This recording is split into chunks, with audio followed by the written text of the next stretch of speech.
Hey guys, tonight I want you to imagine a winter unlike anything you have ever experienced. Imagine waking up before sunrise and finding the world outside completely silent.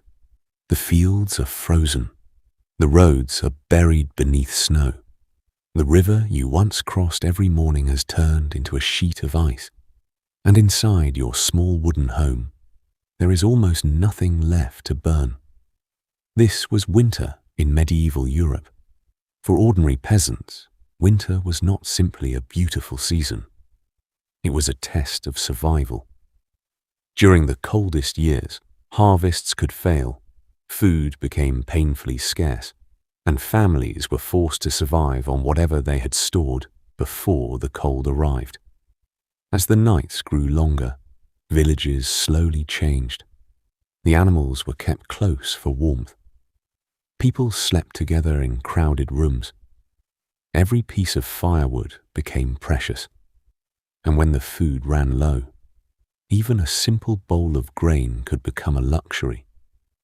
But the most frightening part was the silence. A village that had once been filled with footsteps, animals, children, and voices could slowly become almost empty. Some families left in search of food. Others simply could not survive the harsh conditions. And as winter continued, the landscape became strangely peaceful. Snow covered the fields. Smoke disappeared from abandoned homes.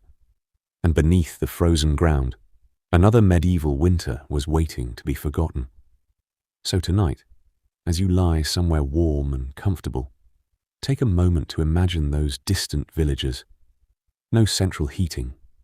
No electric lights, no supermarkets, only a small fire, a little food, and a very long winter night. And somewhere in the darkness, the wind was still moving across the empty fields. The morning finally comes, but there is almost no difference between night and day.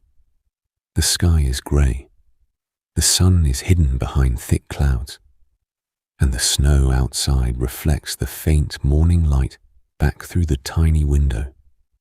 Inside the house, everyone is awake, but nobody is in a hurry to get up. There is simply nowhere to go. The fields are frozen. The roads are difficult to travel. And the cold outside is not something you can simply walk into. So the family stays together, quietly. The first thing they think about is food.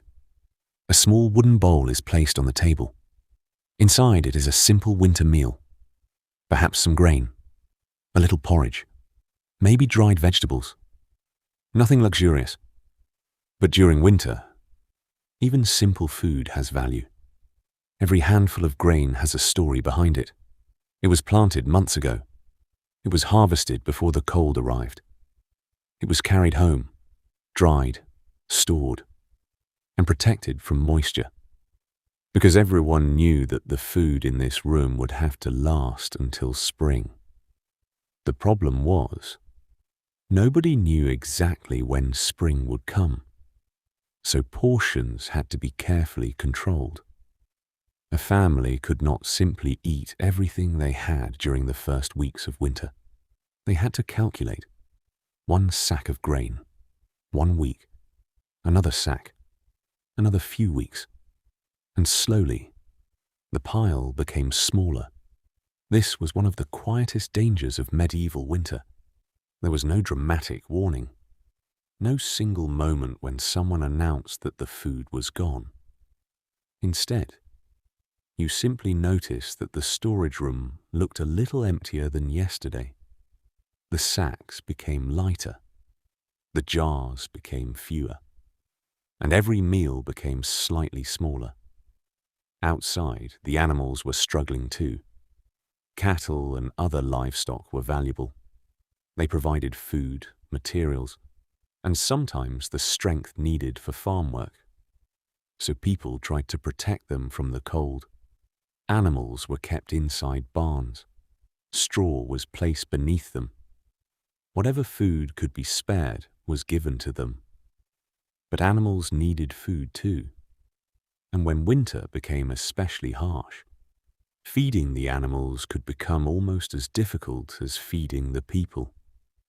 Sometimes a family had to make an impossible decision. Should the last stores of food be saved for the family, or should they be used to keep an animal alive? There was no easy answer, because losing an animal could mean losing part of the family's future. But keeping it alive required food they might desperately need themselves. Outside the house, the village becomes quieter. Normally, a medieval village would have sounds everywhere. People talking, animals moving, tools striking wood, children playing, farmers working. But winter changes all of that. The cold pushes people indoors. And indoors, the most important object in the entire house is the fire. The fire is small, almost disappointingly small. It does not fill the room with warmth. Instead, it creates a tiny circle of comfort. Everyone tries to stay close to it. The older members of the family sit nearest the heat. Children are wrapped in thick clothing. People sleep close together. The walls block some of the wind, but they cannot completely stop the cold. At night, the fire becomes even more important. There are no electric lights, no lamps bright enough to turn night into day. Once the fire becomes weak, the room becomes almost completely dark. And outside, the darkness is enormous. The medieval night is different from the night we know today. There are no streetlights, no glowing buildings on the horizon, no headlights passing along distant roads. Only darkness and the occasional light of a distant fire. Sometimes the sky is clear, and when it is, the stars seem incredibly bright. But the beauty of the sky does not make the cold disappear. The wind moves through the village. It slips beneath doors, through gaps in wooden walls, around the roofs, and into every room it can find. People pull their blankets closer. They turn toward the warmth, and they wait. Wait for sleep. Wait for morning. Wait for the season to change. But winter has another problem. It isolates people. A nearby village may be only a few miles away, but heavy snow can make the journey dangerous. A road that was easy to walk in summer can become almost impossible to recognize. Fields disappear beneath snow. Small paths vanish. Streams become frozen, and landmarks become difficult to see. So people travel less. Merchants travel less. Farmers stay home. Visitors become rare. The village becomes its own little world, a world surrounded by white fields. And inside that world, everyone knows the same thing. The food will not last forever. As the weeks pass, the atmosphere changes. At first, people are confident. We have enough. Then they begin to count. How much grain remains? How much firewood? How long until the animals need more? How many weeks until spring? These questions become part of everyday life. And eventually, someone looks into the storage room and realizes something frightening. The winter is only halfway over, but the food is not. The sacks that once seemed large now look strangely small. The firewood pile has become shorter. The days are still cold, and the fields outside are still completely frozen. There is nothing to plant, nothing to harvest, nothing to buy nearby. The village can only wait. And so, the medieval winter becomes a battle against time. Every meal, every piece of wood, every warm night, every remaining sack of grain has to last a little longer, because spring is coming. At least, everyone hopes it is. But before spring arrives, there are still many cold nights ahead. And somewhere beyond the village, the snow is falling again. slowly, silently, covering the roads, covering the fields, covering the roofs, until the entire landscape looks almost untouched, as if nobody had ever lived there. And under that white silence, the people of the village continue to wait. The winter is not finished with them yet. Days pass, then weeks, and the winter refuses to loosen its grip. Every morning begins the same way: a grey sky, a frozen landscape, a thin layer of frost covering the inside of the windows, and the sound of wind moving quietly around the wooden walls. But now, something has changed. The village is no longer simply waiting for winter to end. It is beginning to fear how much longer winter might last. The food stores are getting smaller. The firewood pile is getting lower.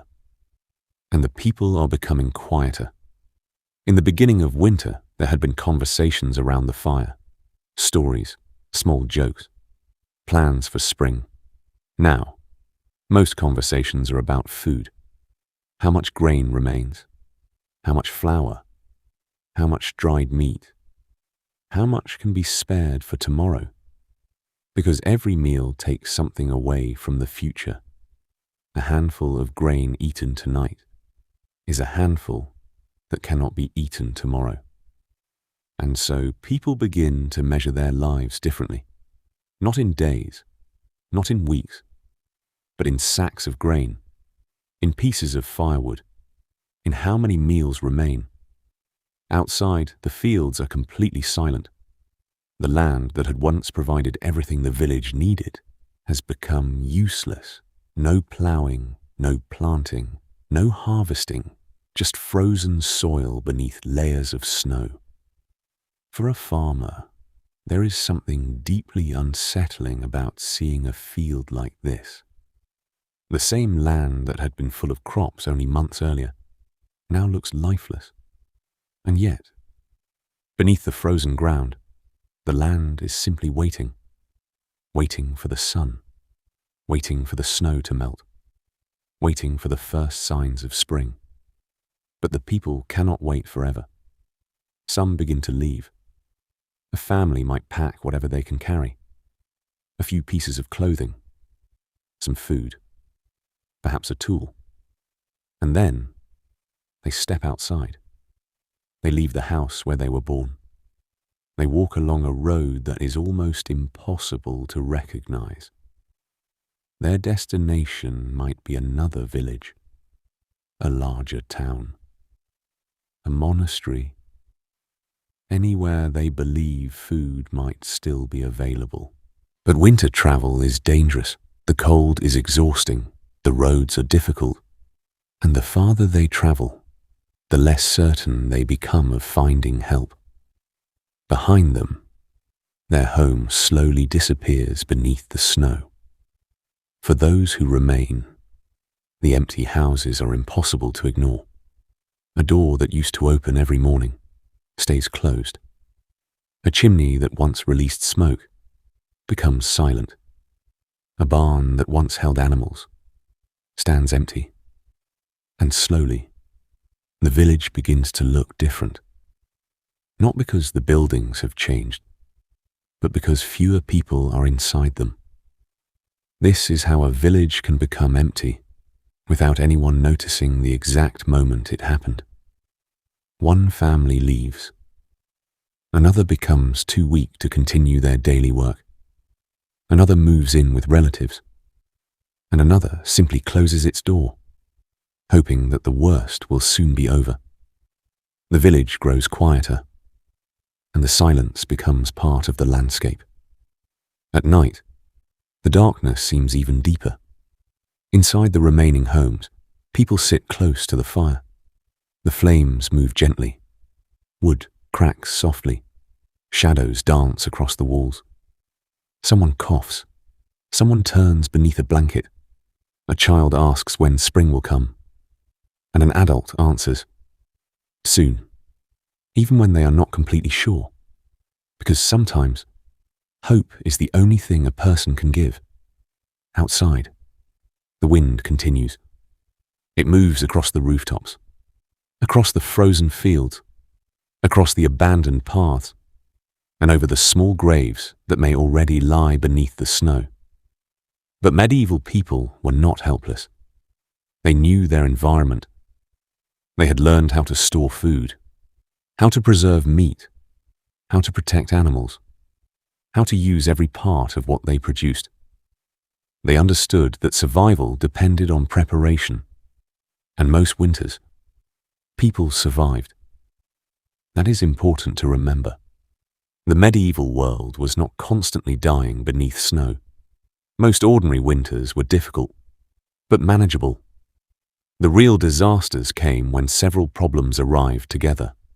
A poor harvest, then an unusually harsh winter, then disease, then food shortages, and perhaps another bad harvest waiting on the other side. One difficult season could become a crisis. Several difficult seasons together could transform an entire region. And this is why the people feared winter so deeply. Not because snow itself was always deadly, but because winter could expose every weakness in a society. If your harvest had failed, winter would reveal it. If your food stores were small, winter would reveal it. If your home was poorly built, winter would reveal it. If your community had little help to offer, winter would reveal that too. The cold did not care whether you were rich or poor, but the poor had fewer ways to escape it.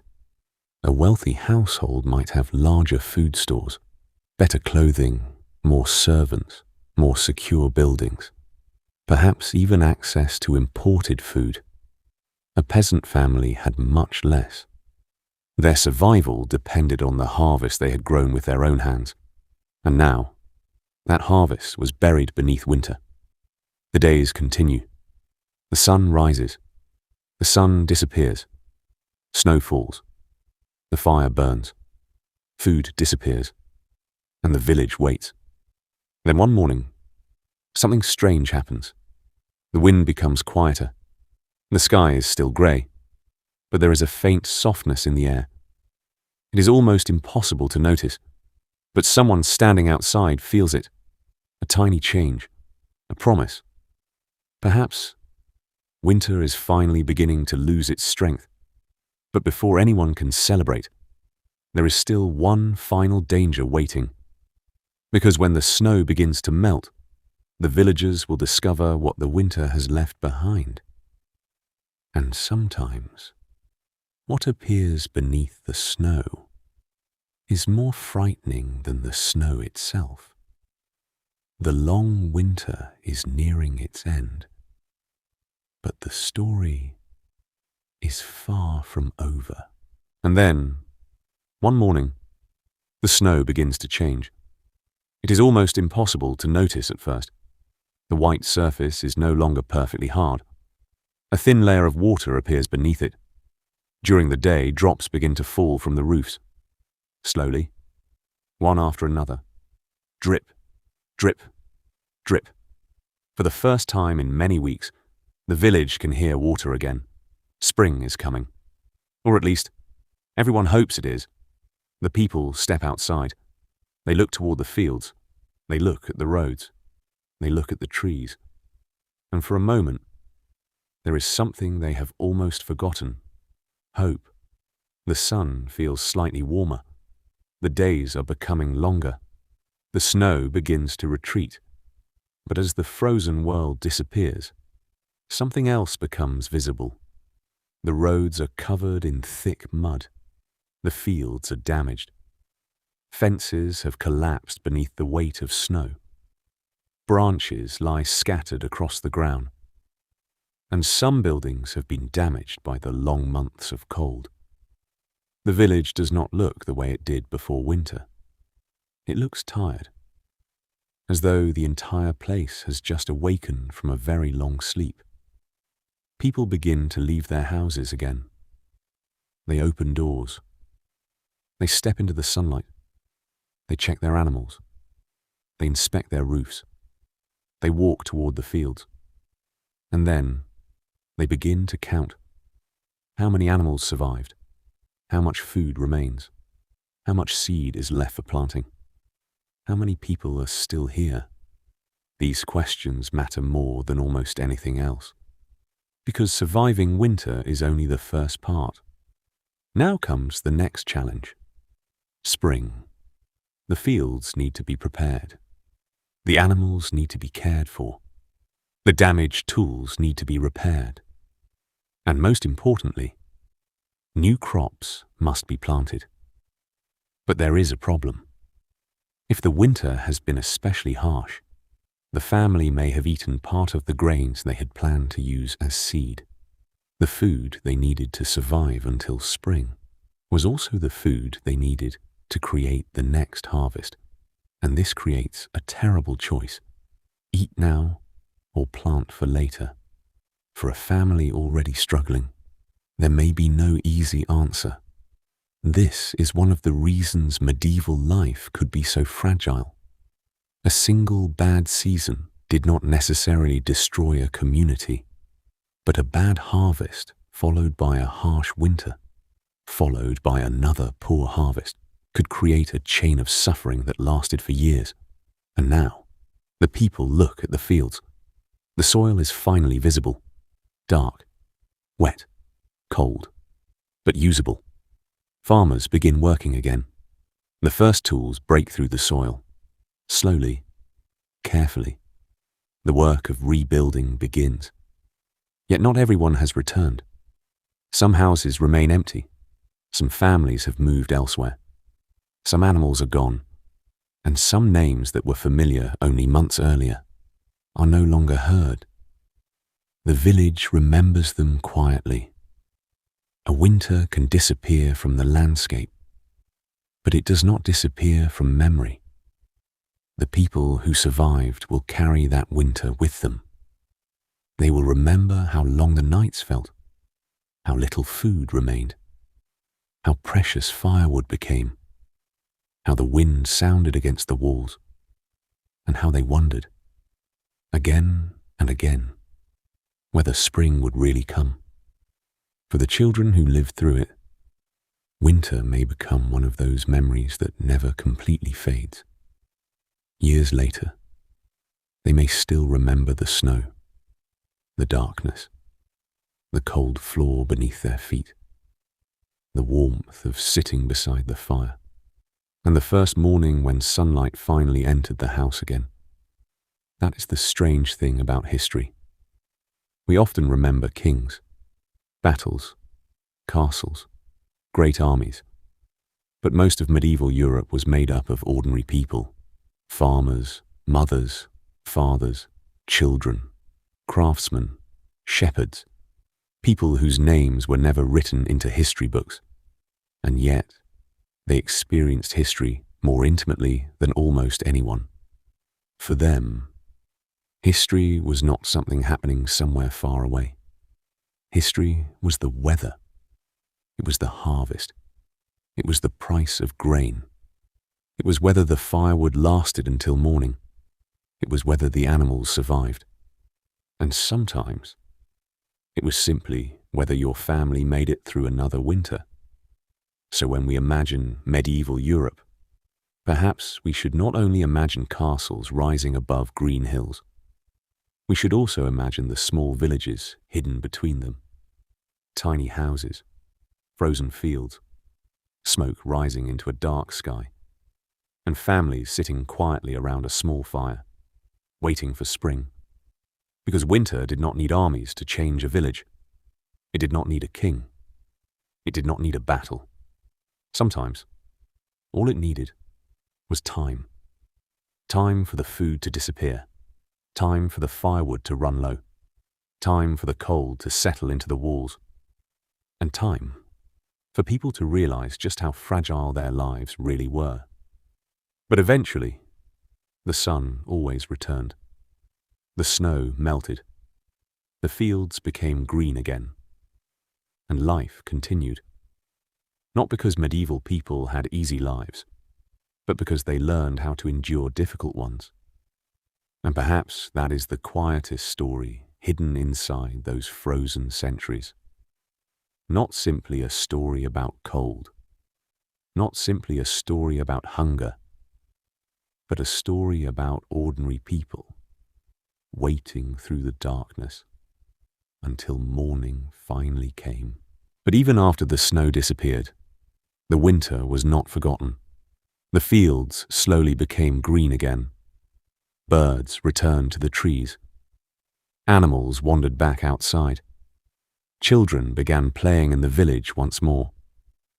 And from a distance, everything looked normal, almost as if the winter had never happened. But the people knew better. They had seen what the cold could do. And they remembered. They remembered the empty food stores, the long nights, the frozen roads, the silent houses, the families who had left, and the people who never returned. For the survivors, spring was not simply a new season. It was a second chance. Farmers walked into the fields with whatever seed they had managed to save. They pressed it into the soil, one handful at a time. There was no guarantee that the harvest would be good, but they had to try. Because after such a winter, doing nothing was not an option. The first green shoots eventually appeared. Tiny, almost insignificant. But to the villagers, they meant everything. A small green plant rising from dark soil could mean food. It could mean another year. It could mean that the village might survive. And slowly, the rhythm of life returned. The blacksmith opened his workshop. Farmers repaired their tools. Animals returned to the fields. The marketplace became busy again. People began talking about ordinary things, but every conversation about food carried a memory of the winter. A sack of grain was no longer just a sack of grain. Firewood was not simply wood. A warm room was something to appreciate. And a sunny morning could feel like a gift. For modern people, it can be difficult to imagine just how different this world was. Today, if winter becomes uncomfortable, we turn up the heating. We close the windows. We order food. We switch on a light. And the world continues around us. For a medieval peasant, the outside world was much closer. If the temperature dropped, you felt it inside your home. If the harvest failed, you felt it at every meal. If the roads disappeared beneath snow, you could become isolated from the rest of the world. There was no simple way to escape the season. Winter was everywhere. It was on the roof, on the road, in the fields, in the barn, and inside the house. It was part of everyday life. And perhaps that is why medieval people developed such a deep respect for spring. Spring was not simply beautiful. Spring meant possibility, the return of sunlight, the return of crops, the return of movement, the return of life. And after months of darkness, even the smallest signs of spring could feel extraordinary. Imagine standing outside one early morning. The air is still cool. The ground is wet. Mist hangs above the fields. But the sun is rising earlier now. You hear birds in the distance. A stream that was frozen for months is moving again. Water flows beneath the bridge. The village is waking up. Someone opens a wooden door. Someone leads animals toward the field. A memory buried beneath the soil, waiting for someone to remember it. So tonight, as you lie somewhere warm, with a roof above you and a soft light nearby, remember how different the world once was. There were no electric heaters, no glowing screens, no supermarkets open through the night, no easy escape from the weather. Only people, their homes, their fires, their food, and the changing seasons. And every year, they faced the same question. Would winter be kind this time? Sometimes it was, and sometimes it wasn't. But the sun always returned eventually. The snow always began to melt, and life, quietly. Morning comes slowly. There is no alarm, no clock ringing beside the bed. Only the faint gray light entering through a small opening in the wooden wall. For a moment, the house is completely silent. Then someone moves beneath a blanket. The fire has nearly gone out. The room is cold again. And outside, the snow is still falling. This is the part of winter that people feared most. Not the first snowfall. Not the beautiful white fields. But the endlessness of it. The feeling that winter has stopped moving forward. One cold day becomes another. One dark evening becomes another, and the world outside seems unchanged. The villagers begin another morning. Slowly. Quietly. There is little reason to hurry. The fields cannot be worked. The roads cannot easily be traveled. So people focus on small tasks. Repairing clothing. Fixing tools. Preparing food. Cleaning the animals' shelter. Gathering whatever warmth they can. Winter changes the meaning of time. A summer day can feel short when there is work everywhere. But in winter, an afternoon can feel strangely long. The sun appears briefly, then disappears. And darkness returns. For people living without electric light, night is not simply the absence of sunlight. It changes what you can do. After dark, work becomes difficult. Travel becomes dangerous. And the safest place is usually home. So families gather together. Someone tells a story. Someone repairs a piece of clothing. Someone prepares the evening meal. Children listen quietly. Outside, the wind continues. And slowly, the room becomes darker. The fire provides the only real light. Its glow moves across the walls. For a moment, the shadows seem almost alive. Then a piece of wood collapses into the flames. A few sparks rise. And everyone watches them disappear. There is something comforting about a fire during winter. It is small, but it represents safety. Beyond the doorway is cold. Inside is warmth. Beyond the walls is darkness. Inside is light. So the fire becomes the center of the household. But it cannot last forever. Wood has to be collected, and every piece that burns tonight is one less piece available tomorrow. That is why winter preparation mattered so much. Before the cold arrived, families tried to gather enough fuel to survive the season. Wood, branches, dried plants, anything that could provide heat. But not every family had the same resources. A household living near a forest might have better access to fuel. A poor family with little land might have far fewer options. And as winter continued, the difference became more important. The cold does not feel the same when you have a large fire, compared with when you have only a few pieces of damp wood. The same winter could be completely different experiences for different people. And this was true across medieval society. A wealthy household might have thick walls, more food, better clothing, more animals, more servants.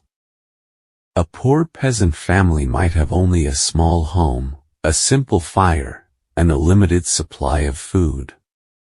Winter did not create all inequality, but it made inequality impossible to ignore. As the night grows deeper, the village becomes almost completely silent. There are no engines, no distant traffic, no glowing city beyond the hills. Only the occasional sound of an animal, the creaking of wood, and the wind. Imagine stepping outside for just a moment. The cold immediately surrounds you. The air is sharp. Snow crunches beneath your feet. Above you, the sky is filled with stars. And in the distance, you can barely see the dark shapes of the other houses. A few small lights glow through windows. Those lights are signs of life. Someone is still awake. Someone is still keeping the fire alive. Someone is still waiting for morning. You look across the village and realize how small it really is. A few homes. A barn. A path. A church perhaps standing nearby. And beyond everything, fields stretching into darkness. This is the world these people knew. Small. Local. Quiet, and deeply connected to the seasons. They did not know when the next major storm would arrive. They did not know how long the cold would continue. They could only watch the sky and listen to the wind. Then, sometime during the night, the snowfall finally stops. The clouds begin to separate. The moon appears. Its pale light spreads across the frozen fields. Everything is silent. The village looks almost beautiful. The roofs are white. The trees are covered in frost. The road shines beneath the moonlight. For a moment, the winter does not look frightening. It looks peaceful. And perhaps this is the strange contradiction of medieval winter. It could be beautiful and dangerous at the same time. The snow could make the world look magical. But beneath that beauty, people were still worrying about food, about warmth, about animals, about the future. And yet, they still found moments of peace. A warm fire. A quiet meal. A story told at night. A child falling asleep beside a parent. A clear sky after days of snow. Small comforts in a difficult world. And perhaps those small comforts mattered more because life was difficult. When everything is easy, comfort can become invisible. But when warmth is precious, you notice every degree. When food is limited, you appreciate every meal. When darkness lasts for hours, a small flame can feel like the whole world. And when winter seems endless, the first ray of spring sunlight can feel extraordinary. So the villagers sleep. The fire slowly burns down. The moon crosses the sky. And beneath the snow, the frozen earth remains still. Waiting. Waiting for warmth. Waiting for rain. Waiting for seeds. Waiting for life. And somewhere beneath that cold ground, spring is already preparing to return, but the people above it do not know that yet. All they know is that another winter night has passed, and another morning is beginning. And then, something begins to change. At first, it is so small that almost nobody notices. The mornings are still cold. Frost still covers the ground. The trees are still mostly bare. And in the shadows, patches of snow remain. But the days are becoming longer. Only by a little. A few extra minutes of sunlight. A little more warmth in the afternoon. A faint change in the air. And then, one morning, the sound of birds returns. For months, the village had been dominated by the sound of wind. Now, there is something else. A small bird singing from somewhere beyond the houses. One sound. Then another. The villagers notice. They look toward the trees. And for a moment, nobody says anything. Because after such a long winter, even a bird's song can feel like news. Spring is coming. The snow begins to soften.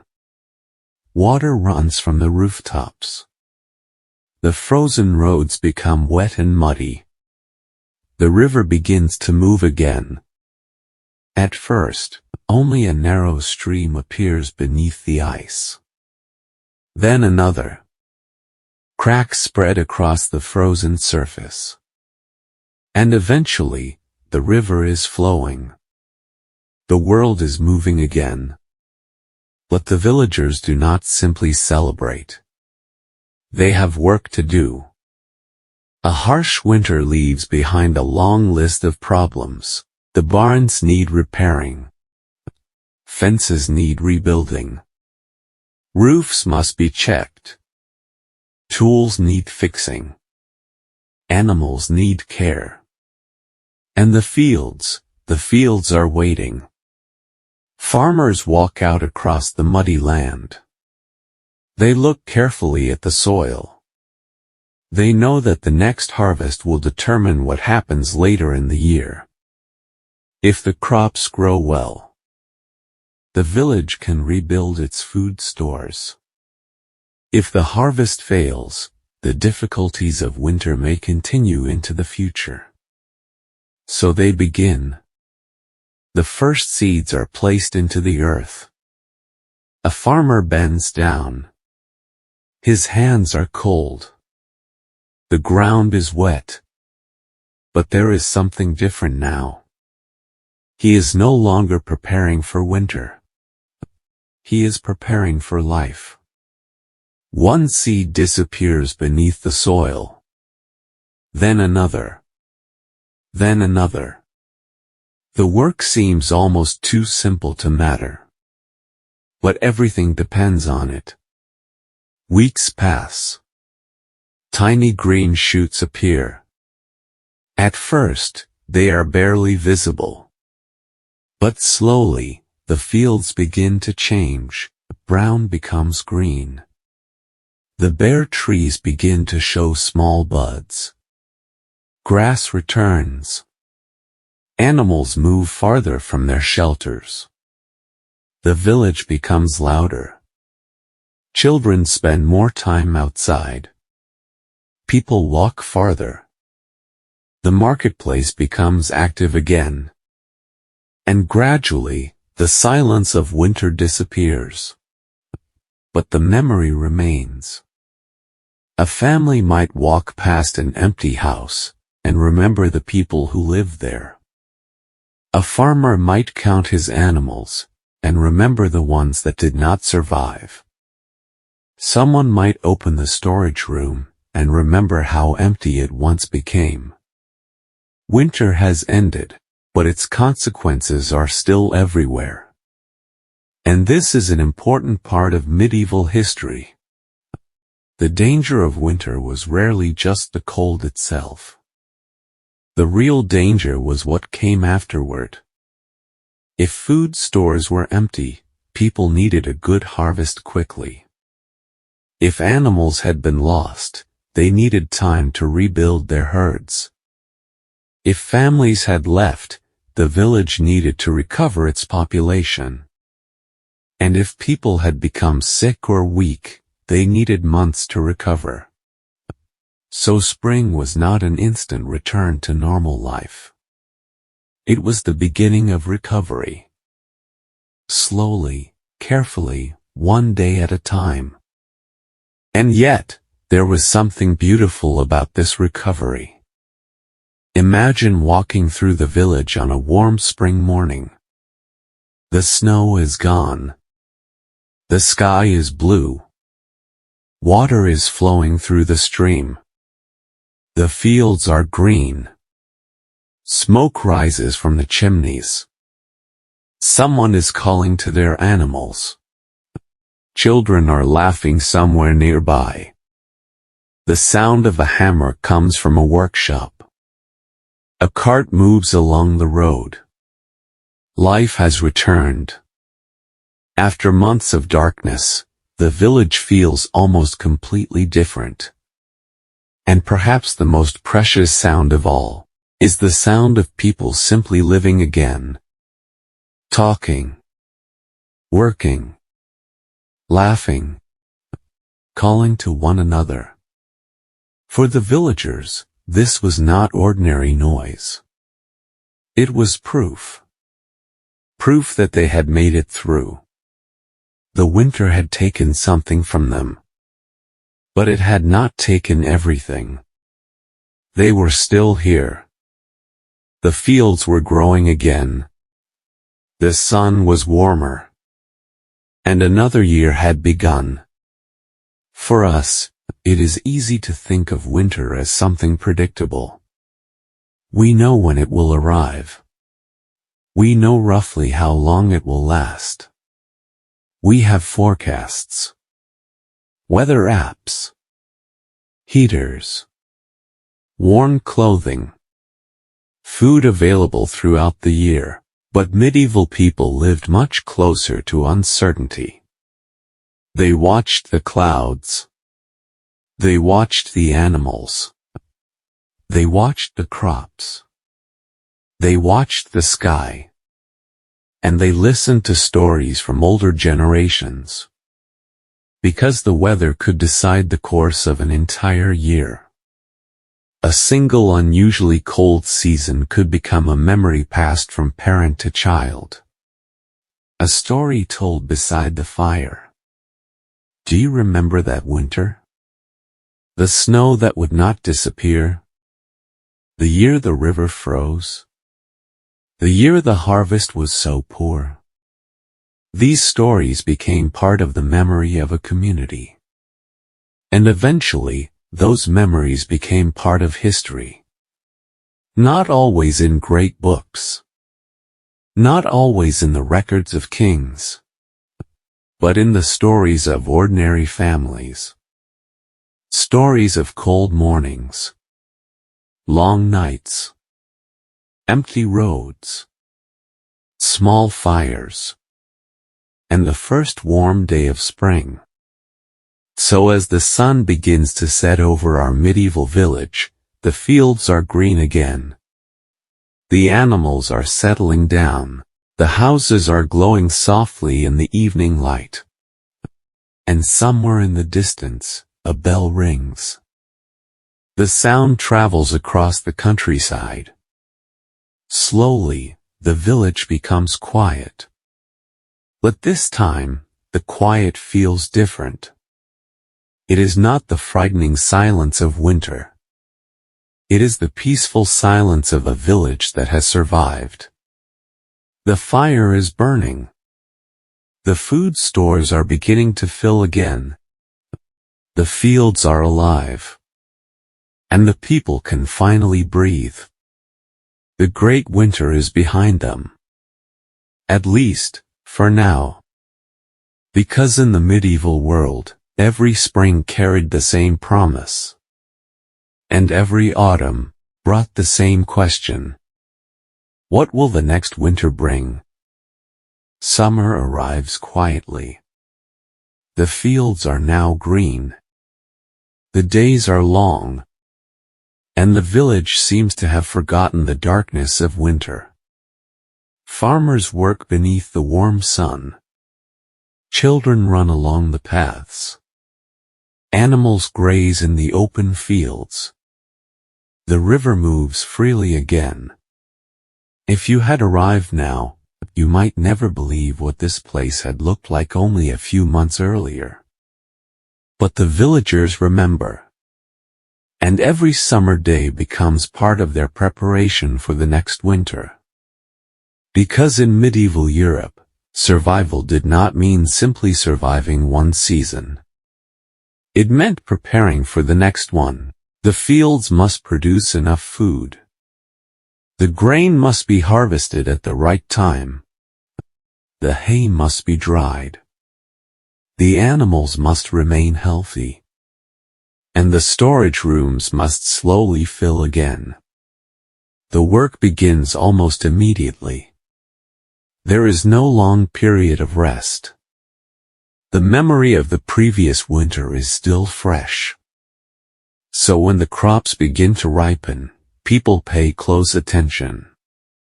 They look at the sky. They examine the plants. They watch for signs of storms. Because everyone understands something now. The winter does not care how hard they worked. If the harvest fails, the cold months will still come. And so, summer becomes another kind of race. A race against time. The sun is high. The fields are full. But eventually, the days begin to shorten again. The first signs of autumn appear. Leaves turn yellow. The mornings become cooler. The evenings arrive earlier. And once again, the villagers begin preparing. Firewood is collected. Food is dried. Grain is stored. Roofs are repaired. Animals are moved closer to shelter. The cycle begins again. Winter is coming. But this time, the villagers are better prepared. They remember what they learned. They remember how quickly food disappeared. They remember how much firewood they needed. They remember which parts of the house were too cold. They repair what they can. They store what they can, and they hope. Because preparation can reduce danger, but it cannot remove uncertainty. No one knows exactly what the next winter will bring. Perhaps it will be mild. Perhaps snow will arrive early. Perhaps the roads will remain open. Perhaps the river will freeze. Perhaps the harvest will be enough. Or perhaps everything will go wrong again. This uncertainty was part of medieval life. And it shaped the way people thought about the future. Today, we often imagine the future as something we can plan precisely. But for medieval peasants, the future was closely tied to nature. A cloud could change a harvest. A storm could destroy a roof. A cold spell could damage crops. A long winter could consume months of stored food. The future was not far away. It was right outside the door. In the sky. In the soil. In the changing temperature. And perhaps that is why ordinary medieval people developed such patience. They learned to wait. They waited for rain. They waited for harvest. They waited for spring. They waited for roads to become passable. They waited for animals to recover. And during winter, they waited for sunlight. There is something strangely peaceful about imagining that life. Not easy. Not comfortable. But slow. A day had a beginning, a middle, and an end. The sun rose. People worked. The sun moved across the sky. People worked again. Then darkness arrived. The fire was lit. Food was shared. Stories were told. And eventually, everyone slept. The night outside was enormous. But inside the house, there was warmth. There were familiar voices. There was the quiet sound of breathing. And for a few hours, the worries of tomorrow could disappear. Perhaps that is how many medieval winter nights ended. Not with dramatic events. Not with battles. Not with great historical moments. But with ordinary people simply falling asleep. A mother beside her children. A farmer exhausted from the day's work. An old person listening to the wind. A small fire slowly becoming ashes. And outside, the moon moving across a frozen sky. These were the moments that rarely entered the history books. But they were the moments that made up medieval life. And somewhere in Europe, another winter was beginning. Snow was falling again. The first rooftops were turning white. The moon moving across a frozen sky. These were the moments that rarely entered the history books. But they were the moments that made up medieval life. And somewhere in Europe, another winter was beginning. Snow was falling again. The first rooftops were turning white. The roads were becoming quiet. The fields were disappearing beneath frost. But this time, the people were ready. At least, as ready as anyone could be. They had food. They had firewood. They had one another. And they had experience. Experience that had been earned through a difficult season. So the village settles down for another winter. The doors are closed. The animals are sheltered. The fires are burning. And the night becomes quiet. Outside, snow continues to fall. One flake. Then another. Then thousands.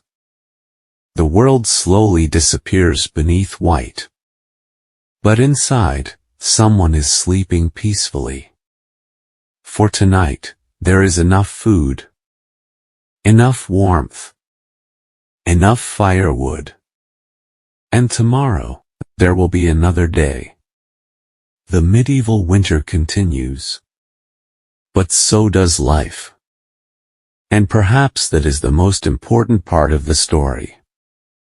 The people were not simply victims of the cold. They were survivors of it. They adapted. They prepared. They helped one another. They learned. And they continued. Generation after generation, winter came. Winter passed. And the people remained. Their houses may have disappeared. Their names may have been forgotten. Their villages may have changed beyond recognition. But their lives, their struggles, their quiet victories, are still hidden beneath the landscape of Europe. So the next time you see snow falling softly outside your window, remember that once, for millions of people, snow was not simply something beautiful. It was a question. How long will it last? How much food do we have? How much wood remains? And most importantly, will we see spring again? For most, the answer was yes. The sun returned. The fields became green. And life continued. But every winter, they had to wait for it. And sometimes, waiting was the hardest part of all. And now, let us slow down.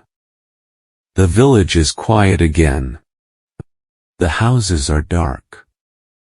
The fields are covered in frost. And somewhere beneath the cold earth, the seeds of another spring are waiting. But there is something we have not talked about yet. The people themselves. The ordinary people who lived through these winters, whose names were almost never recorded. We know the names of kings. We know the names of generals. We know the names of famous rulers who built castles and fought wars. But the farmer who carried the grain, the woman who prepared the winter food, the child who gathered pieces of wood, the old man who remembered previous winters, their names were usually lost. And yet, they experienced the world in a way that few kings ever did. They felt the weather directly. They depended on the soil.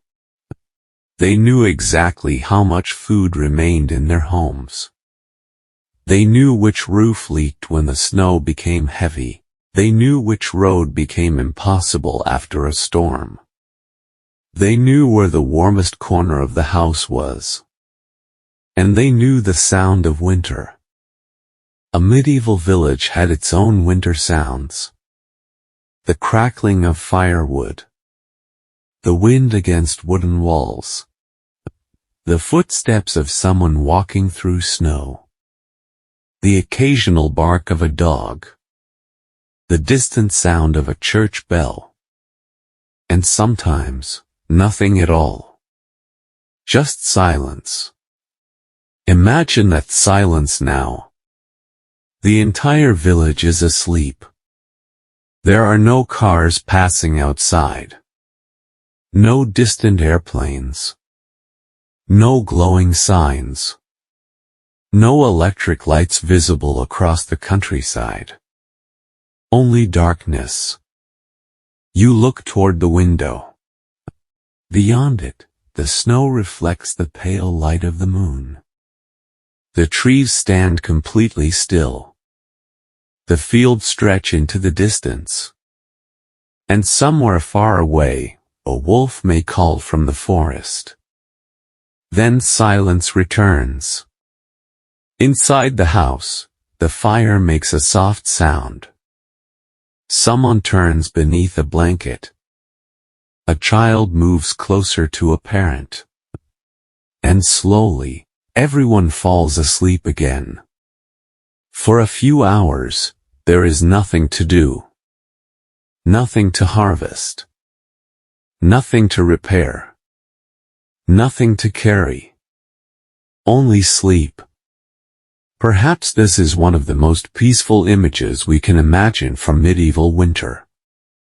Not because life was easy, but because even in difficult times, people still needed rest. They still dreamed. They still told stories. They still laughed. They still celebrated small moments. Winter could be harsh, but it did not erase humanity. In fact, sometimes the darkness brought people closer together. When there was nowhere else to go, families stayed together. When the roads were blocked, neighbors depended on neighbors. When the nights became long, stories filled the darkness. Someone might tell an old tale beside the fire. A story passed down through generations. A story about a distant kingdom. A strange creature. A brave traveler.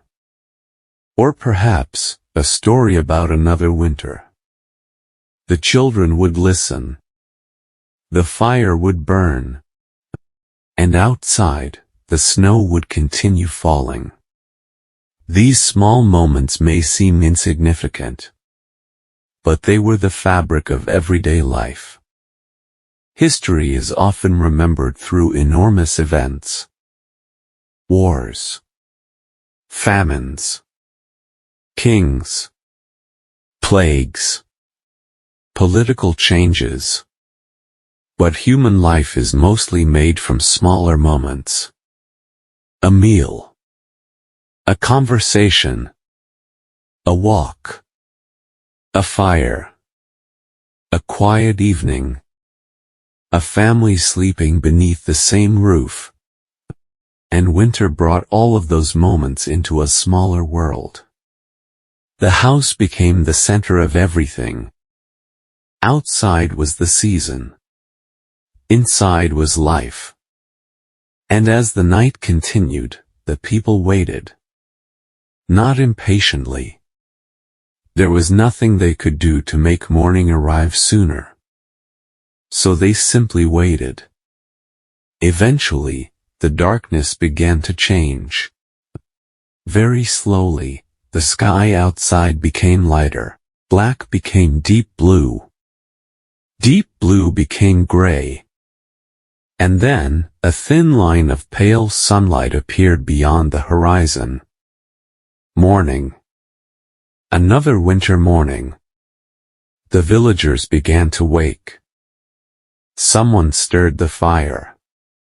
Someone prepared the first meal. Someone opened the door.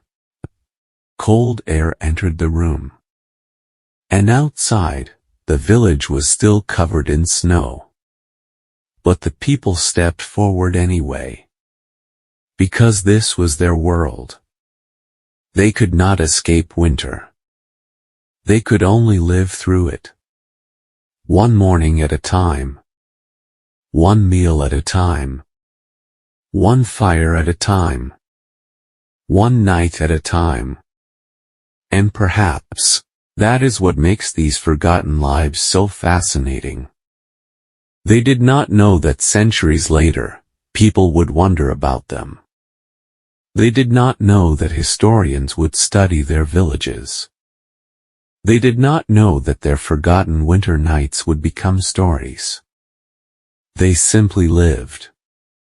They worked. They endured. And when spring finally returned, they planted again. Then they harvested. Then they prepared again. And once more, they waited for winter. The cycle continued. Year after year. Generation after generation. Until the medieval world slowly changed. Villages grew. Towns expanded. Technology developed. Homes became different. And eventually, the world we know today began to take shape. But beneath modern roads, beneath modern buildings, beneath fields that still turn green every spring, the old landscape remains. And if you listen carefully, you can almost imagine it. The sound of a wooden door closing. The crackle of a small fire. The wind moving across a frozen field. And somewhere in the darkness, a family quietly waiting for morning. The winter has returned. The fire is burning low. The village is sleeping. And for now, everything is still, so let the wind move softly across the fields. Let the snow fall. Let the old village disappear beneath the white night. Because tomorrow, the sun will rise again. And another day. The night grows deeper, and the village becomes quieter. Inside the houses, the fires have burned down to glowing embers. Outside, the cold has taken control of everything. The roofs are white. The fences are hidden. The paths are covered. And the fields stretch away into the darkness like an endless frozen sea. But there is one place we have not followed yet. Beyond the village, into the forest. During winter, the forest becomes a different world. The trees are bare. The ground is covered in snow. Branches bend beneath the weight of ice. And every sound seems louder. A single branch breaking in the distance can make the entire forest feel awake. For medieval villagers, forests were important places. They provided wood. They provided materials. And sometimes, they provided food.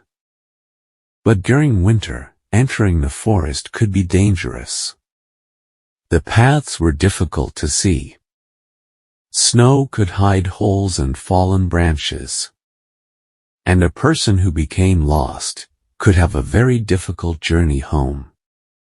Still, someone had to go. The firewood could not collect itself. So early in the morning, a few villagers might leave their homes. They wrap themselves in whatever warm clothing they have. They carry simple tools. And they walk slowly into the forest. Each step makes a soft crunch beneath their feet. The village gradually disappears behind them. Soon, there is nothing but trees. The men stop beside a fallen branch. They begin cutting. The work is slow. Cold hands make everything harder. Every movement takes effort. But the wood is valuable. A single bundle can mean another warm evening. Another night where children can sleep comfortably. Another meal prepared over a fire. So the work continues. The forest remains silent. Occasionally, a bird moves through the branches. Snow falls from a tree. The wind passes overhead. And then, silence again. After gathering enough wood, they begin the journey home. The bundles are heavy. The snow makes walking difficult, but they keep moving. Because home is waiting. And inside that home, there is another part of winter life. Cooking. During the cold months, food had to be simple. There was little reason to waste anything. A meal might be made from grain, dried vegetables, stored roots, or whatever meat had been preserved earlier. Nothing was thrown away easily. Even leftovers could become part of another meal. This was not simply about being economical. It was about understanding scarcity. When you know that the next harvest is months away, you treat food differently. A small piece of bread becomes important. A bowl of warm porridge becomes comforting. A little salt can make a simple meal feel special. And when the whole family sits together, even a modest meal can become a moment of peace. The fire warms the room. Steam rises from the food. Everyone is close together. For a short while, winter feels far away. Then the meal ends. The bowl is empty. The fire continues burning. And someone looks toward the storage room. There is still food, but not as much as before. Winter is always counting down. Not only the days, but the supplies. Every sunrise means one day closer to spring, but also one day closer to the bottom of the grain sack. And that contradiction must have followed medieval families through every difficult winter. They wanted the season to pass quickly. But they also feared what might happen if their supplies disappeared before it did.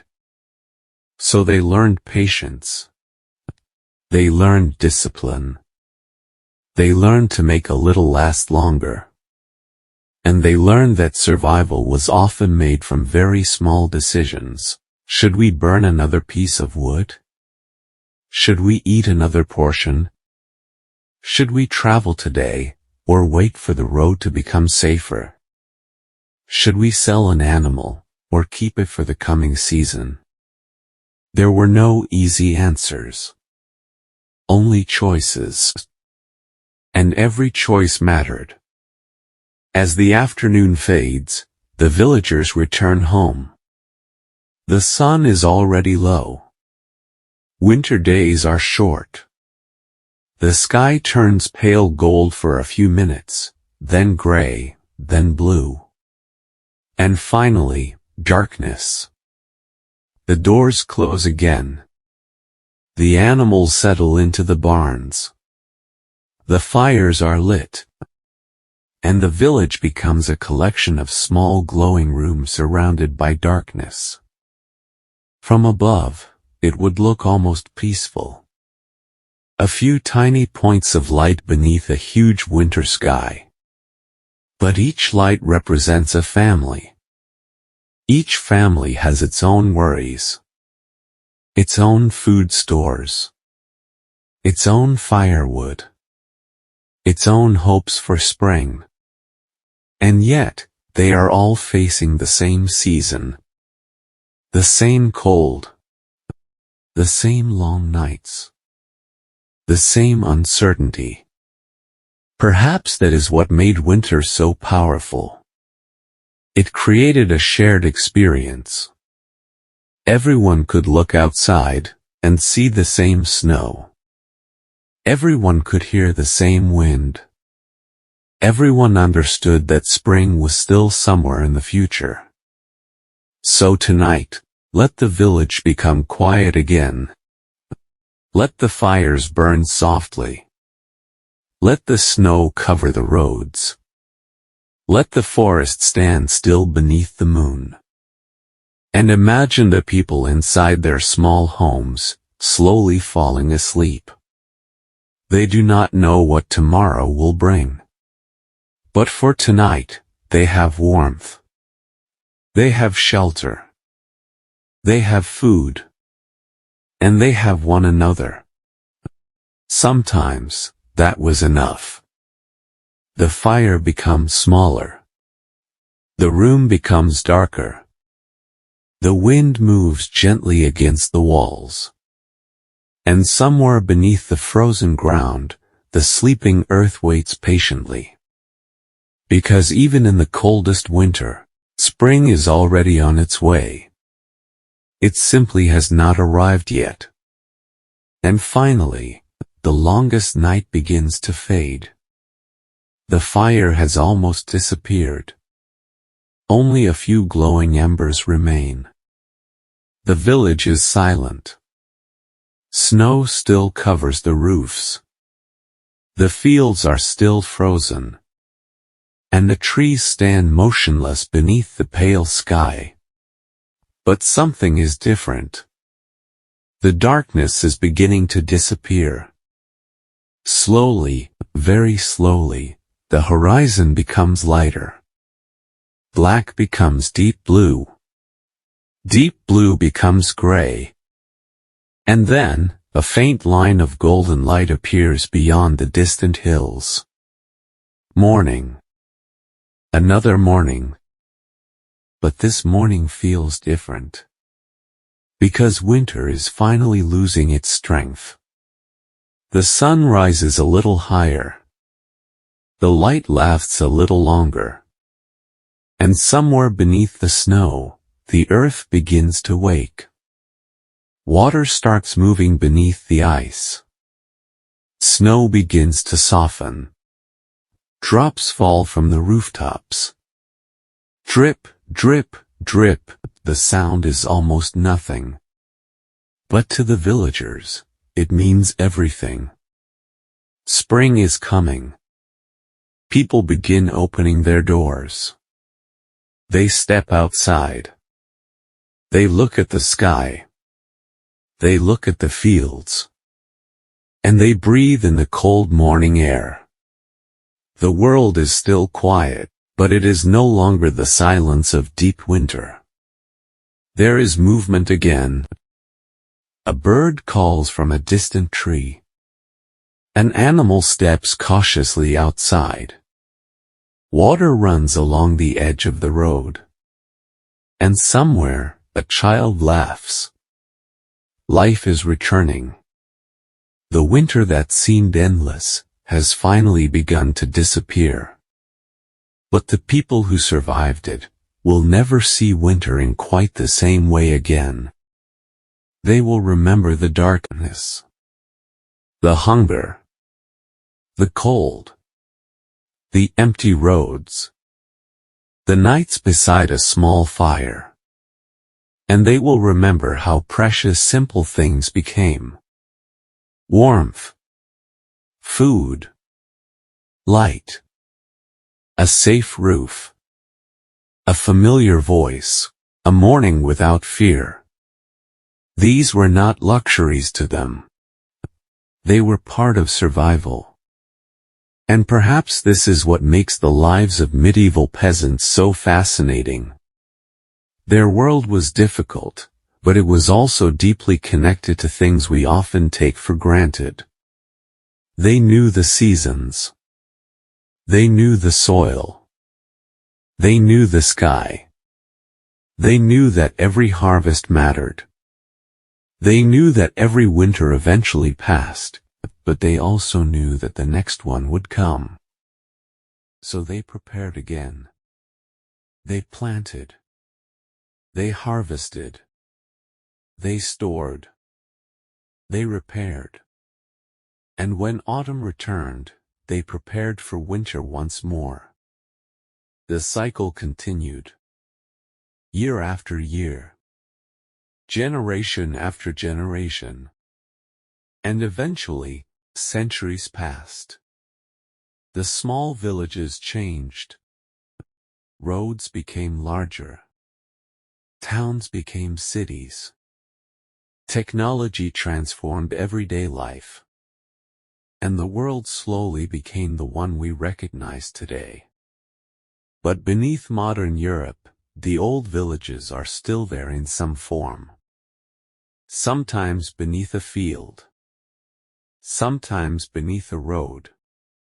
Sometimes only in the shape of an ancient path, or the remains of an old stone wall. And beneath those places, there were once ordinary people. People who woke before sunrise. People who worked the land. People who worried about food. People who loved their families. People who waited for spring. People who survived winters that we can barely imagine. Their names may be forgotten. Their voices are gone. Their homes may have disappeared. But their story remains. Because every winter they survived was a small victory. Not the kind celebrated by kings. Not the kind written about in grand monuments. But a quiet victory, a family making it through another night. A village reaching another spring. A farmer planting another field. A child growing a little older. Life continuing, despite everything. And now, the village is peaceful. The snow is melting. The river is flowing. The fields are beginning to turn green. The sun is rising over the rooftops. Inside one small home, the fire has finally gone out. There is no need to add another piece of wood. The morning is warm enough. The family begins another day. Outside, the world is waking. And the long medieval winter is becoming a memory. So tonight, as you lie somewhere warm and comfortable, remember this little village. Remember the frozen fields. Remember the tiny fire glowing in the darkness. Remember the people sitting close together, waiting for morning. They did not know how history would remember them. They did not know that centuries later, someone would imagine their winter nights. They were simply trying to live, trying to keep their families warm, trying to save enough food, trying to make it to spring. And eventually, they did. The sun came back. The snow melted. The fields became green. And life continued. Just as it always had, so let the final image of this journey be a quiet one. A medieval village, early in the morning. Mist floating above the fields. Birds beginning to sing. A river moving beneath the spring sunlight. Smoke rising gently from the rooftops. And people stepping outside, after a very long winter. No armies. No kings. No battles. Just ordinary people, and another morning. The cold has passed. The darkness is gone. And somewhere beneath the fresh green earth, the next season has already begun. Good night, and let the old village, quietly, fade into the morning.